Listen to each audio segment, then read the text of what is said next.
আমার একটা ব্যক্তিগত অভিজ্ঞতার কথা আমার আপনাদের সাথে কাছে বলতে হয়। রাত পোহারে 21শে ফেব্রুয়ারি, এই ফেব্রুয়ারিতে প্রত্যেকেই ভাষা আন্দোলন উপলক্ষে পুরস্কার বিতরণ করেন। আজকে পদক দেওয়ার অনুষ্ঠান ছিল সকালবেলা। আমার এত বছরের রাজনীতির জীবনে আমি কোনোদিন সরকারি এই রকম কোনো অনুষ্ঠানে দাওয়াত পাইনি। এইবার তারা দাওয়াত করেছে, আমি রাজি হয়েছি, আমি গেছি। 11টার সময় অনুষ্ঠান হবার কথা, আমি সেখানে পৌঁছেছি 11টা বাজতে 20 মিনিটে। আমি একটু নাদান মূর্খ ধরনের লোক, আমি জানি না কোন গেট দিয়ে ওসমানী উদ্যানে প্রবেশ করতে হয়। পরপর 4টা গেটে গেছি। যারা যারা সেখানে পাহারায় ছিলেন তারা বলেছেন এই গেটে না স্যার, সামনের গেটে যেতে হবে। আমি বলেছি ভেতরের আর কোনো রাস্তা নাই, বলেছে না ভেতরের রাস্তা বন্ধ। শেষ যে গেটে গেছি তখন 11টা বাজতে আরো 15 মিনিট বাকি আছে। যারা সেখানে পাহারায় ছিলেন তারা বলেছেন মূল ফটক বন্ধ করে দেওয়া হয়েছে, আপনি প্রবেশ করতে পারবেন না। আমি বললাম তাহলে আমি করবো কি এখন? তারা বলছেন আপনি গাড়ি থেকে নেমে যেতে পারেন। আমি মনে করলাম নেমে তারপরে হেঁটে হয়তো ভেতরে প্রবেশ করতে পারবো। আমি নেমেছি, হেঁটে যখন গেট দিয়ে প্রবেশ করতে গেছি তখন আবার বলেছেন আপনি যেতে পারবেন না। আমি বলেছি কেন, আমি তো লেট নই। কোনো মন্ত্রী, কোনো উপদেষ্টা 10 দিন বিলম্ব করে দেশে এসে শপথ দিয়েছে আমি মাহমুদুর রহমান মান্না 50 বছর ধরে রাস্তায় রাস্তায় আন্দোলন করেছি, লড়াই করেছি। এই সরকার যে চলে গেছে আমার তাতে কিছু না কিছু ভূমিকা ছিল, অথচ আমি 15 মিনিট আগে মূল ফটকে পৌঁছাবার পরেও আমাকে সেন্ট্রি প্রবেশ করতে দেয়।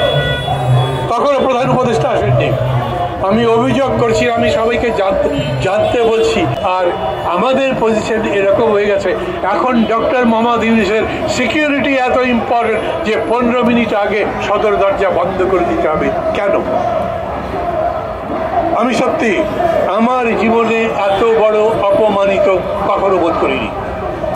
এই দেশে একটি রাষ্ট্র অনুষ্ঠানে রাষ্ট্রের পক্ষ থেকে আমাকে দাওয়াত করবার পরে আমার কাছে কার্ড পাঠানো হয়েছে। কার্ডে লেখা হয়নি কটার সময় আসন গ্রহণ করতে হবে, কার্ডে লেখা হয়নি 15 মিনিট আগে গেট বন্ধ করা হবে, কার্ডে লেখা হয়নি সব জায়গায় যেমন থাকে প্রধান অতিথি পৌঁছাবার আগেই দয়া করে পৌঁছাবার চেষ্টা করবেন।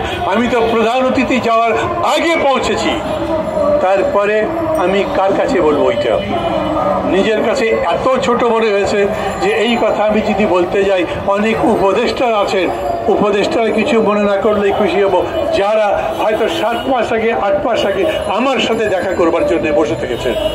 কাউকে ছোট করছি, আবার বলছি আমি এটা বিশ্বাস করি এই দেশে আমরা যারা বাস করি কেউ কারো থেকে বড় নেই।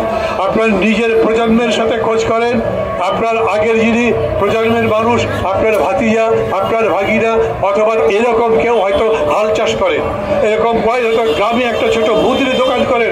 আমরা বাঙালি পরিবার কেউ ওই লাখপতি কোটিপতির পরিবার থেকে এখানে আসিনি। আমরা সংগ্রাম করে আমাদের জাতিকে দাঁড় করাবার চেষ্টা করছি। আর সেইখানে ডক্টর মোহাম্মদ ইউনূসের মতো মানুষ যখন আসছে, যখন তিনি এই ধরনের মানুষগুলোকে নিয়ে সরকার গঠন করেছেন, আমরা তাকে সমর্থন করেছি। আমরা বিশ্বাস করেছি এই মানুষ আর যাই করুক লুট করবে না, এই মানুষ আর যাই করুক শেখ হাসিনার মতো অন্যকে অপমান করে নিজে আনন্দ বোধ করবে না। এই মানুষ আর যাই হোক রাজনীতির ছলচাতুরি, মিথ্যাচার, ধাপ্পাবাজি এটা করবেন না। আমরা একটা পরিশীলিত রাজনীতি দেখতে পারবো, আমরা একটা সুন্দর ভদ্রস্থ রাজনীতি এবং পলিটি যাকে বলে রাজনৈতিক সমাজ দেখতে পারবো। কিন্তু আমি দুঃখের সঙ্গে বলছি এটা আগের মতোই যদি সব চলতে থাকে আমরা জায়গায় আছেন তাদের সাথে গিয়ে কথা বলতে পারবেন না। আমার আজকে সকালে যখন এইরকম ভাবে SSF, পুলিশ, অন্য যারা যারা দায়িত্বে ছিলেন তাদের এই ব্যবহার দেখলাম, আমি বেশ কিছুক্ষণ দাঁড়িয়ে ভেবেছি আমার কি করা উচিত। কিছুক্ষণ দাঁড়িয়ে থাকবার পরে আমার মনে হয়েছে আমাকে এইরকম দাঁড়িয়ে থাকতে দেখে এক এক করে যদি সাংবাদিকরা এসে প্রশ্ন করতে থাকেন, যদি ভিড় করতে থাকেন, তাড়াতাড়ি বরঞ্চ চলে যায়। হাঁটতে হাঁটতে প্রেস ক্লাবের এই মোড় পর্যন্ত এসেছি, একটা CNG নিয়েছি, কারণ আমার গাড়ি আমি খুঁজে পাই না। গাড়িকে ওরা কোথায় পাঠিয়ে দিয়েছে, পুলিশ তো গাড়ি পার্ক করবার কোনো বিশেষ ব্যবস্থা রাখে নাই। তারপরে একটা সিএনজি দিয়ে যাওয়ার পরে আমার মনে হয়েছে এইরকম অনুষ্ঠানে আর কখনো আসবো না। রাষ্ট্রীয় অনুষ্ঠানে যেতেই হবে এমন কোনো কথা নেই।